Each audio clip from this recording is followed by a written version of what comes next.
Chers amis, bonjour, bienvenue pour cette troisième vidéo, chronique langagière caustique.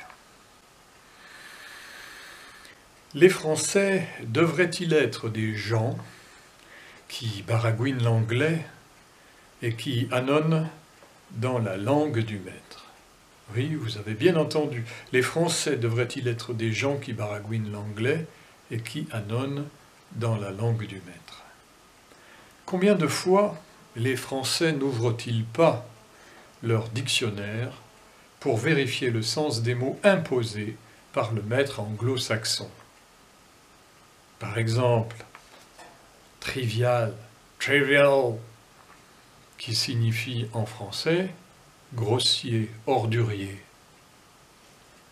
À nouveau, again. Les Anglais n'ont qu'un mot, en français on en a deux. On a à nouveau ou bien de nouveau. De nouveau signifie encore une fois. À nouveau signifie de manière nouvelle. Nous avons bien entendu aussi la suite par rapport à, par rapport au, par rapport à ça.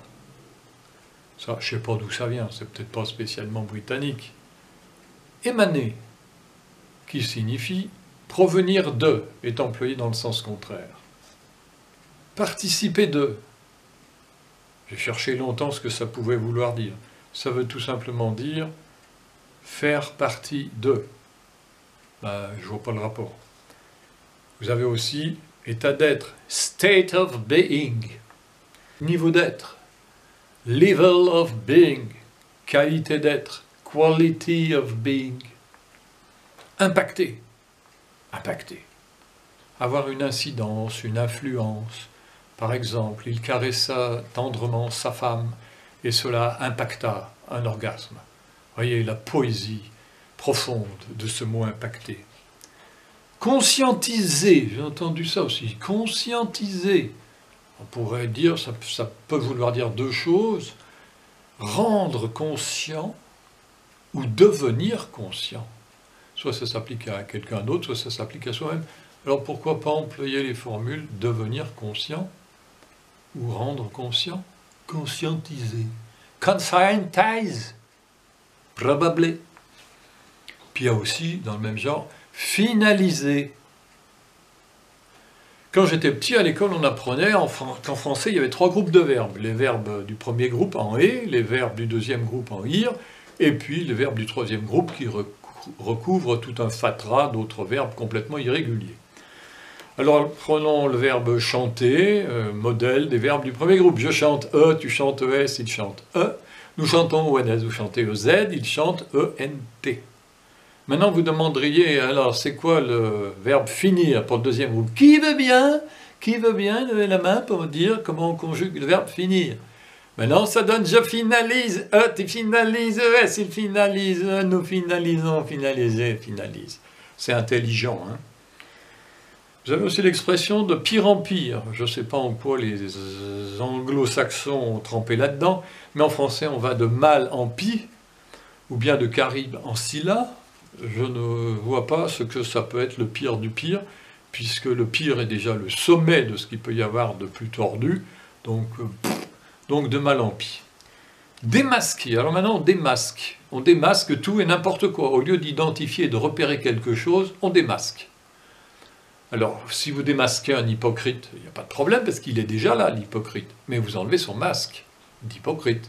Parce que maintenant, vous observez un parterre de personnes et vous démasquez quelqu'un. Je ne comprends pas. Vous avez aussi le mot contingence. Contingence, si on ouvre un dictionnaire, on découvre qu'il s'agit de ce qui est aléatoire ou complètement insignifiant. C'est défini comme étant le contraire de la nécessité. Il y en a qui font de la contingence le moment présent, comme si c'était la conjoncture. To be contingent upon something, ça veut dire être adapté à quelque chose. Donc, il transpose l'anglais en français et la contingence devient l'adaptation au moment présent. Pourquoi pas? Vous avez aussi interrelation. Une relation, elle se fait quand il y a rencontre entre deux personnes. S'il n'y a qu'une personne, il n'y a pas de relation. Donc, une interrelation, je ne comprends pas ce que c'est. Peut-être que ça serait plus clair si on disait une interrelation réciproque. Et pour ceux qui n'auraient pas compris, une interrelation réciproque dans les deux sens. Vous avez aussi guidance, de l'anglais guidance. En français, nous avons le mot guidage. Le GPS effectue un bon guidage la plupart du temps. C'est tellement mis en anglais, guidance, guidance. Et enfin, la reliance, l'action de se relier. Bien, une fois que l'action de se relier est faite, on n'est plus en reliance, on est en lien. Donc, on devrait parler de lien. Bien. Les Français devraient-ils être des gens qui baragouinent l'anglais et qui annonnent dans la langue du maître? Aujourd'hui, c'est un quiproquo que je vais traiter. Attention, vous allez avoir l'explication. Les Français devraient-ils être des gens qui baragouinent l'anglais et qui annonnent dans la langue du maître? Les étrangers qui viennent en France, ils viennent visiter en France notre patrimoine national. Ils viennent pas en France parce que c'est Macron qui est à l'Élysée, hein. Non. Ni Philippe à Matignon. Non. Les gens, ils viennent en France pour découvrir nos gloires nationales. Que ce soit le musée du Louvre, Notre-Dame de Paris, le Mont-Saint-Michel, le château de Versailles, le château de Fontainebleau.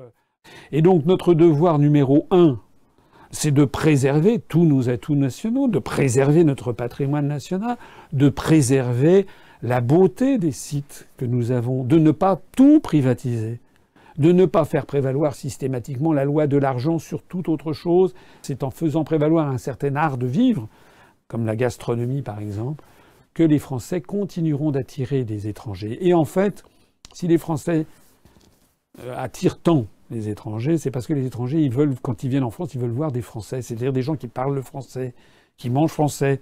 C'est ça que les étrangers, ils attendent en France. Ils n'attendent pas de voir un pays couvert de McDonald's, couvert de Kentucky Fried Chicken, et avec des gens qui baragouinent l'anglais et qui annonnent dans la langue du maître. Des gens qui baragouinent l'anglais et qui annonnent dans la langue du maître.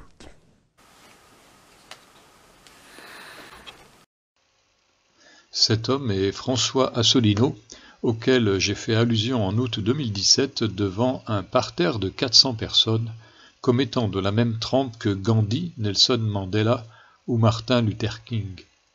La France est maintenant devenue une dictature du fait qu'il n'y a plus de séparation entre les pouvoirs exécutifs, législatifs et judiciaires, et que toute la politique qui se fait en France provient de Bruxelles.